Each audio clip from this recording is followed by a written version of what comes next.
Hello and welcome to another edition of Ask God. It's very nice to be. I hope you're all well.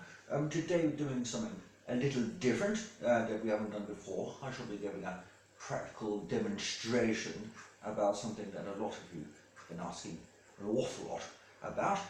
But just before we move on to that, I have had a message from Janice from marketing, who, yes, yet again is talking about the incentive. As you know, we've rebranded Heaven. It's now simply called Bliss, and as part of that we're offering PEGs, which is peace, eternity, grace and salvation. And as you know by now, on the first 144,000 get a free harp. In addition to that, apparently we're now offering, we're offering halos as well to the next 98 who sign up. As of today, so be in quick if you want to be in with a harp and a halo, although I am reassured we're not playing up to stereotypes. I mean, next thing you know, we'll be offering gowns. What? When did that come in? Apparently we're offering gowns as well now. So that's so stereotypical. People think, we are rebranding Heaven, aren't we? And that's what they want. Apparently that's what you people want, so that's what you're getting. So you're getting a free harp. The next 98 are officially going to get a free halo, and then also a white gown to boot, basically. Anyway, moving swiftly on, aside from all that, our question today is about time, basically. So a lot of you, and there's a great number of you, want to understand time, because as you know by now, I often refer to it as an abstract something that isn't real as such, apart from when it's in the cogs of a solar system and galaxy. Okay, so basically we had the question from Deborah Wildigo of Acton, who asked, can we travel backwards and forwards through time? Well, in short, you are always travelling through time as you perceive it. Basically, I'll just turn that off for the moment. Don't need that.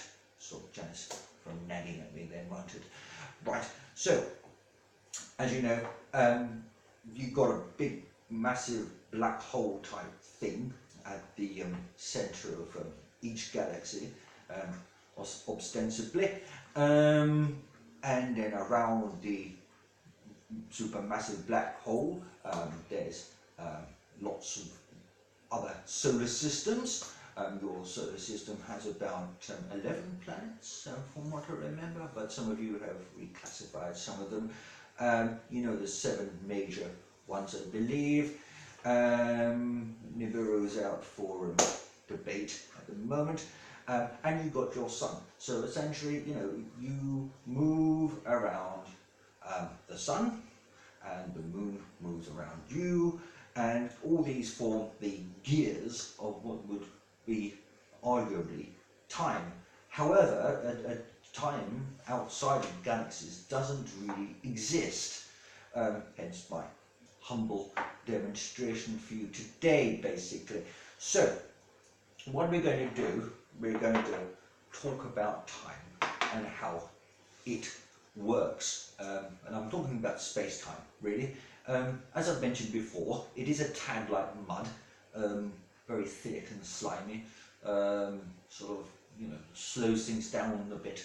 And you've got an element of this around the outside of each solar system as well. Sort of the whole galaxy is bound together by elements of space-time as well, but I won't go into too much detail about that. There's a sort of understructure of dark energy and a little bit of dark matter thrown in there to boot. Anyway, I do digress. Like I say, I'm really going to talk about the properties of space-time itself. Okay, so we're going to use water as our medium for time, or space-time, as you might arguably like to call it.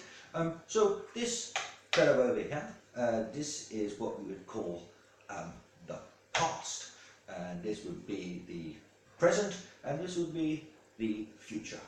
Okay, so what? So of course that's going to be the future, going from right to left. Well, why wouldn't I? I'm so sorry, I do apologise. Well, what's the point in that being the past? But the liquid's in this one already. Oh, be quiet, we'll talk about it later on. For the purposes of my experiment, this is the past, this is the present, and that is the future. Right, so at the moment, all the water, and it is, yes, all real water is in the past, but it's not really, I'm going to describe it as such. So in your view of things, okay, the past pours into the present, and then it goes from the present into the future. A bit like that, doesn't it? However, as you'll notice, the more aware of you that have been watching that, there's still water in each of the vessels. And the reason being is that the space-time stratum is always there, and it does only follow the most basic of rules in the fact that it is. When it comes to the purposes of within galaxies, it follows time's arrow, as you so aptly call it, which is just straight forward down a line, so it'd be like past, present, future. Yes, however, that isn't always the case. We're just going to pour all this back into the jug, like so. So at the moment, all the water is in the past. But this, I think, is where you are getting confused. So what we're going to do now, we're going to swap the jug round with the glass. So now we have the present, we have the past and the future. Now, I don't know if you know much about photons and light, but basically light just is, and it sort of knows how to get there once it's actually arrived, which is a very strange thing. Not many other things in the universe obey such simple principles as this. So, in short, it works a bit like that. So, if the water of time is actually in the future, then it also be in the present, plus it would also be in the past.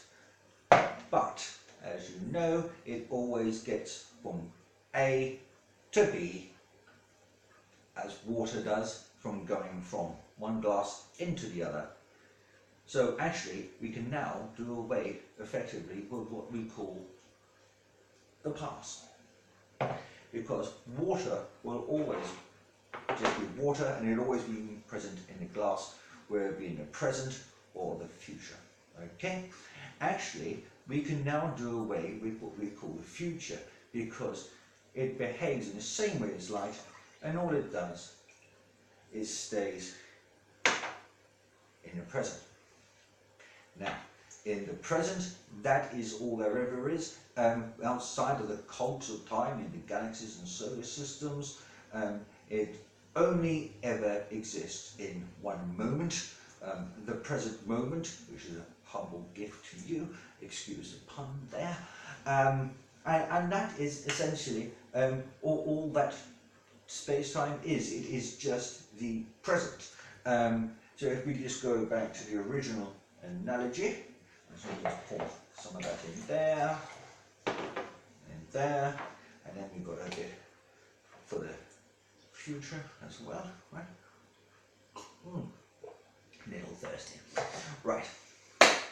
So we now have water in each of the vessels. Now, basically, I can't do away with the vessels for the sake of this experiment, because I just get water everywhere. And I don't think, I don't think Janet would be very happy with water all over the floor. Should I probably have to come in and mop the place up a bit? But basically, space-time is present in all three states, but essentially it is just now. So we need to focus purely on the water itself and not the vessels, because when it comes to time, outside of galaxies and solar systems, it just merely is. It's just water. And so we will now talk about time travel itself.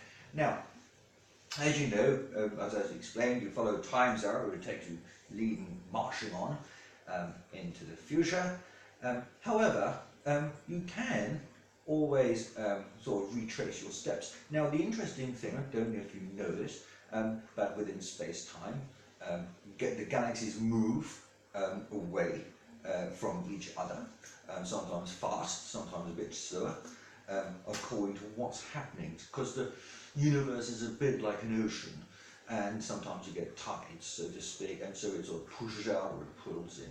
But generally speaking, pushes these galaxies apart, slowly but surely. Okay, you with me so far? Right.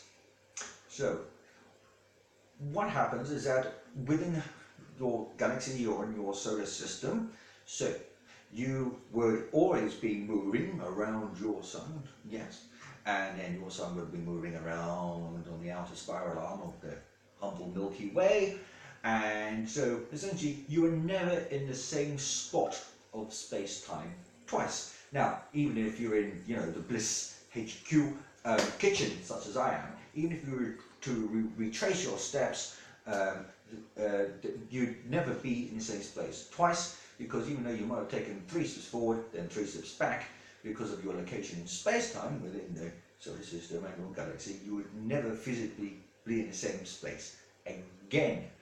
So, it poses a bit of a problem, doesn't it? However, as you know, you can always retrace your step by following the path, which then means that you could no longer physically appear in the past, but you can view it. And so if you pull the contents back into the past, you'd be able to see the contents, but it wouldn't be there in any physical sense, because it would be impossible, it doesn't exist. Now, in the same matter, or manner I should say, when everything is in the present moment, it is always moving forward from past to future, like a little demonstration here.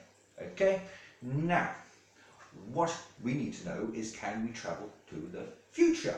Now, potentially yes, because I explained the universe is a little bit like an ocean. But what happens with an ocean? You get waves, don't you, and curls, and people go surfing, don't they? Now, I'm not suggesting you go surfing on the waves and the universe. It might be a tad awkward. Might get a few injuries, especially if you haven't got suitable space tire on. Something that those chaps from NASA are quite fashionable with, actually. Some of the better orchestrated software and clothing has been organised by NASA. They're doing rather well so far. I'm getting a bit of help from the tall greys, I believe, in Area 51, but I won't go into that. So basically, you can essentially skip going from here and go straight into the future. However, as the wisest of you will understand, if you're in the future, you are then physically in the future and you can't come back to the past. So effectively, you would have to wait until time caught up with you. So if you were in the future, you couldn't come back this far, so you would have to wait until this present moment of time caught up with your physical sense of time in the future. And there you go. So in short, there is your answer. You can't travel to the past, but you can view it. You can travel to the future, but you can't come back from the future. So the best place to be is always here now. So I hope that explains everything for you. Okay, so thank you very much for paying attention to this Blue Peter-like demonstration. I hope you've enjoyed the show. Please don't forget to like the Facebook page, which is, what is it again? At Ask God at Bliss HQ. Then we've also got the YouTube channel, which is just simply Ask God.